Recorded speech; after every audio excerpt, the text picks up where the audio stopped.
Video பண்றான். ஓ சரி ஐயா தம்பி என்ன பிரச்சனை? சார். ஓ உள்ள போங்க. என்ன சார்? என்ன சார் தடியை வச்சுட்டு சார் சும்மா அது இல்லாம என்ன பிரச்சனை? அமௌண்ட் தம்பி வீட்டு போங்க. என்ன பிரச்சனை தம்பி? ஒன்றுமே எல்லாமே இருந்தது சார். எல்லா டாக்குமெண்ட் இருக்கு, சும்மா தான் மறைச்சு வச்சுதான். ஓ என்ன பிரச்சனை தம்பி? என்ன பிரச்சனை தம்பி? என்ன பிரச்சனை தம்பி?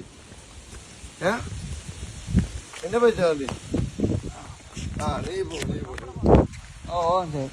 சும்மா வந்து கலைக்கிறேன். என்ன பிரச்சனை இல்லை? என்ன பிரச்சனை இல்லை? அடே வீட்டை போடுத